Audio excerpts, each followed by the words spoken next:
홍난숙 씨는 1966년 서울에서 통일교 신자 가정에서 출생했다. 난숙 씨의 오빠가 문교주 딸 예진과 결혼한 것으로 볼 때 홍 씨 가족은 이른바 엘리트 통일교 가족으로 분류된다. 홍 씨는 문교주의 눈에 들어 15세 때 당시 19세인 문교주 큰아들 문효진과 결혼.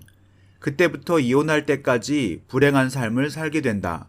처음 결혼 당시 홍 씨는 문 씨 일가의 가족 사진에 나타난 아름다운 미소와 행복한 모습을 보며 그들을 이상적 가족이라고 생각했다. 통일교의 여느 어린 10대들처럼. 그러나 결혼 후 곧 문교주에게는 13명의 자녀가 있고 그들 중에는 통일교 금기 사항인 술을 마시고 담배를 피우고 불법인 마약을 하는 이들이 있다는 사실을 알게 됐으며 자신의 남편은 그들 중 최악임을 깨달았다. 남편인 효진은 부모가 주는 많은 돈으로 코케인과 파티를 즐겼으며 여러 가지 쾌락을 즐겼다. 홍 씨는 그런 남편을 말리다가 심한 폭행을 당했고 7개월째인 뱃속의 아이를 총으로 죽이겠다는 위협도 받았다. 시간이 지나면서 난숙의 남편은 점점 더 난폭하게 되어갔습니다. 난숙의 자녀들이 안전의 위협을 느끼고 남편이 수시간 동안 코케인을 복용하고 침실에 들어가 있는 사이에 5명의 자녀를 미니밴에 태우고 담요로 덮은 후 문의 호사스러운 저택에서 영구히 빠져나왔습니다. 나는 오늘 탈출하려고 한다. 결혼 생활에서 얻은 유일한 성스러운 소산인 내 자녀들을 데리고 나를 매질하던 그 남자와 그렇게 만든 가짜 메시아, 하나님이 지상 대리인으로 결코 택하지 않았을 문선명과 그 아들을 뒤에 남겨두고 떠날 것이다.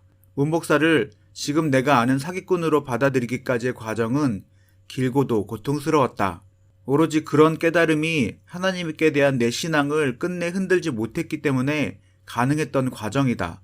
문은 하나님을 저버렸지만 하나님은 날 버리지 않으셨다.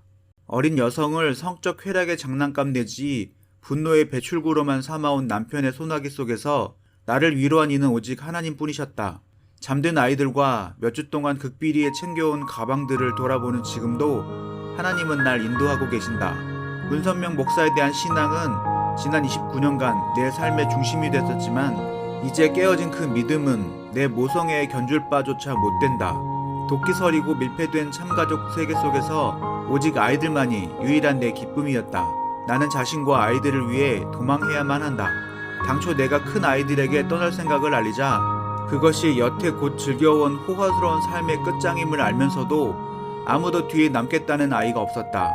앞으로는 대저택도, 운전기사도, 올림픽 사이즈 풀장도, 당구장도, 승마 레슨도, 사립학교와 일본어 선생도, 최고급 휴가도 없는데 말이다. 문시집 바깥 단편 저편에서는 아이들이 메시아의 참자녀들이라는 경배를 받지 않게 된다. 아이들에게 절하고 섬길 기회를 얻으려고 경쟁하는 신도도 없을 것이다. 우린 이제 엄마랑 작은 집에서 살래요. 맏딸의 말은 내 소박한 꿈을 그대로 전해받은 것이었다. 그러자 두려움이 스며들기 시작했다.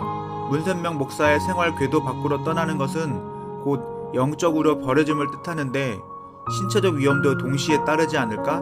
내가 도망가면 통일교가 날 잠재우려 추적해오지 않을까?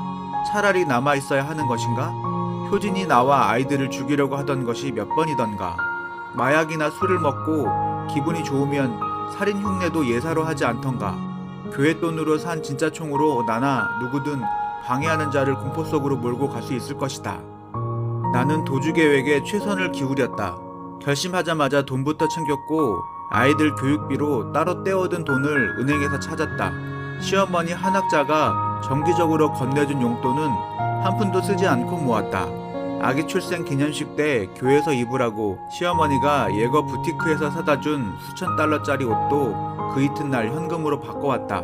문시내를 이미 떠나 따로 살고 있는 나의 오빠와 문목사 맏딸인 내 올케의 도움으로 매사추세츠에 적당한 집도 하나 봐두었다. 그들이 교회를 떠날 때부터 부러워하던 내가 몇 년 후 같은 신세가 되는 셈이다. 과거 문의 엘리트 그룹에 속해 있다가 교회를 이탈한 나의 부모들을 염려할 때와 마찬가지로 그들이 염려스러웠다. 부모님은 오빠로부터 내가 탈출했다는 소식만 기다리고 있었다. 오빠의 도움이 늘 고마웠다. 어릴 적 서로 의견이 안 맞는 일이 있을 때도 오빠는 늘 나를 도왔다. 그는 우리의 탈출 후 보호 방법을 알려줄 변호사를 미리 찾아냈고 탈출 당일부터 변호사의 조언이 도움이 되기 시작했다.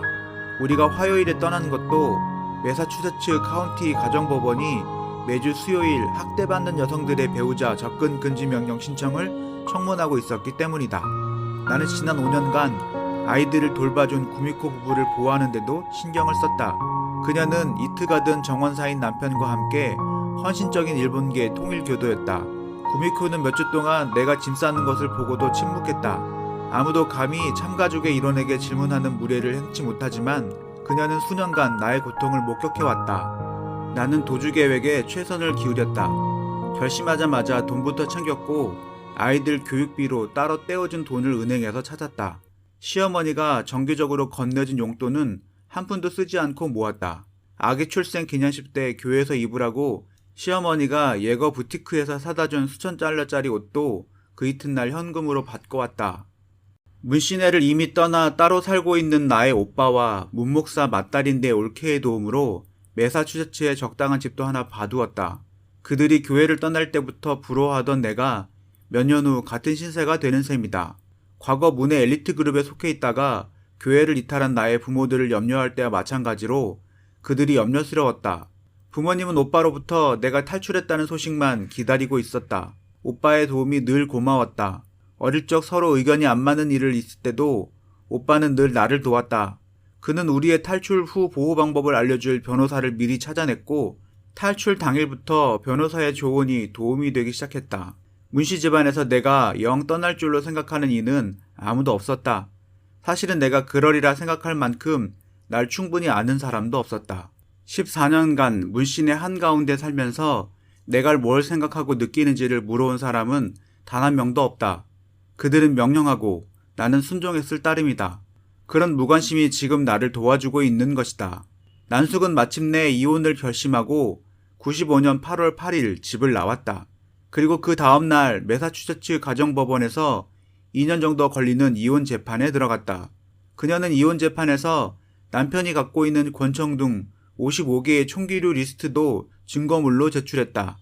마침내 97년 12월 이혼이 성립됐고 남편으로부터 현금 60만 불과 월 9천 불의 교육비를 지불받게 됐다. 그녀는 가족과 통일교 리더들이 자신을 입 다물게 하기 위하여 해를 가하지 않을까 많은 걱정을 하고 있으며 재판 이후 신변을 보호하기 위해 여성들의 헬프센터에서 일하고 있다. 그녀는 최근 In the Shadow of the Moon이라는 책을 펴냈으며 이 책은 문 왕국으로부터의 탈출, 15살의 신부, 지옥 같은 생활 등 3부로 이루어져 있다. 일본에서 문선명 일가의 가면이라는 제목으로 번역된 이 책은 통일교 최대 기반이 된 일본 신도들에게 읽는 것이 금지돼 있다.